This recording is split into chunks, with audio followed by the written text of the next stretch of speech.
उन्होंने लिखा है कि जब जब होए धर्म के हानि, बाढ़ें असुर अधम अभिमानी, तब तब तब धर मनुष्य शरीरा, हरहि कृपानिधि सज्जन किया। चाहे वो भगवान राम का अवतार रहा हो, चाहे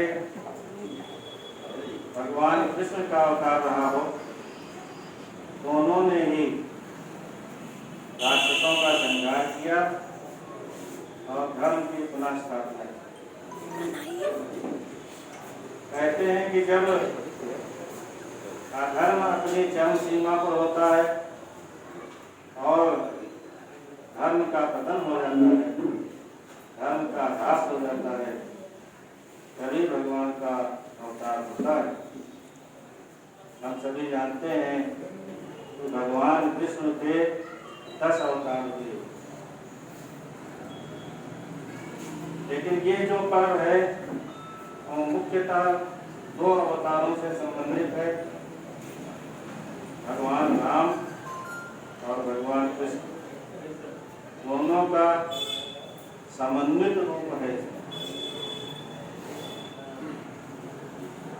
कुछ आचार्य बंधु अपने मोबाइल में व्यस्त हैं, कृपया मोबाइल रख दें।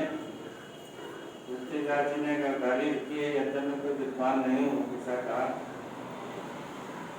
वेद पुराण वशिष्ठ बताने, सुनय राम यद्यप सब जाने।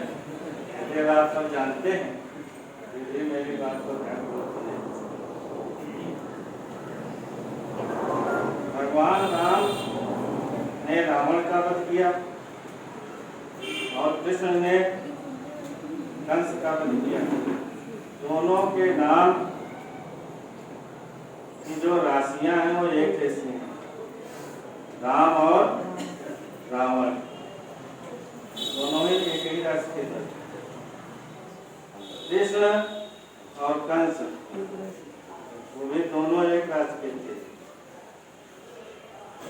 एक राधे श्याम थे तो एक सीताराम। राशियां दोनों की एक थी,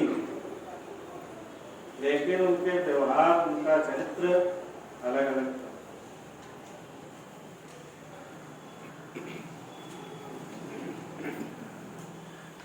बड़ी दीपावली जिस दिन भगवान राम अयोध्या वापस आए, लोगों ने दीपक जलाकर उनका स्वागत किया।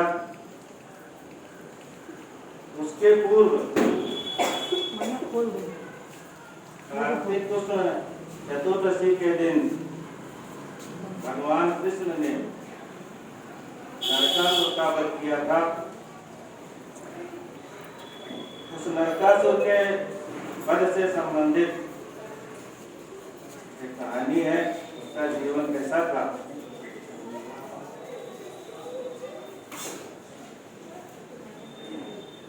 द्वापर युग में जब भगवान कृष्ण का जन्म हुआ, उन्होंने अनेक राक्षसों का संहार किया। अजासुर, बकासुर, पूतना आदि अनेकानेक राक्षसों का संहार किया।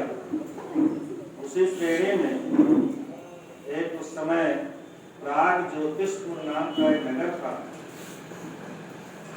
वहां का जो दैत्यराज था उसका नाम था भौमासुर। भौमासुर ही नरकासुर है, वो नाम थे इसके। कहते हैं भूमि का पुत्र था, इसलिए इसका नाम भौमासुर पड़ा। नरकासुर नाम इसलिए पड़ा क्योंकि ये बहुत ही क्रूर था, अत्याचारी था, दुष्ट था, पशुओं से भी अधिक क्रूर था, इसलिए लोग इसको नरकासुर कहते हैं। इसने इंद्र आदि सभी देवताओं को मारा, उनके स्थान को छीन लिया, इंद्रासन को छीन लिया, ऋषि मुनियों को प्रताड़ित किया। वे भाग करके गिरकंदराओं में चले गए, सारी पृथ्वी पर हाहाकार मचा दिया। रावण के समतुल्य ये था। रावण ने केवल एक स्त्री का अपहरण किया था और जिसके कारण उसकी क्या दशा हुई हम सभी जानते हैं। इसने 16,100 स्त्रियों का अपहरण किया। उसके पीछे भी एक घटना थी कि स्त्रियों का अपहरण क्यों किया।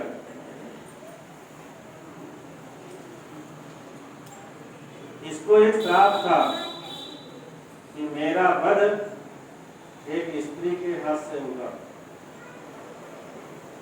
इसलिए सबसे बड़ी शत्रु इसकी स्त्री थी। ये जिस स्त्री को देखता था उसको पकड़ करके कैदखाने में डाल देता था। राजाओं से युद्ध करता था, उनके घर की स्त्रियों को पकड़कर, कन्याओं को पकड़कर जेल खाने में डाल देता था। इतना दुष्ट प्रकृति का था। कहते हैं कि सभी देवता और ऋषि मुनि मिल करके भगवान श्री कृष्ण के पास गए और अपने व्यथा को बताया, तो भगवान श्री कृष्ण ने उसे मारने का आश्वासन दिया। लेकिन उसे मारने में वही एक समस्या थी कि उसका वध स्त्री के हाथों होना था। भगवान कृष्ण उसको कैसे मारे। कहते हैं फिर अपनी जो पत्नी थी सत्यभामा, उनको साथ लिया, उनको साथी बनाया और उन्हीं के सहयोग से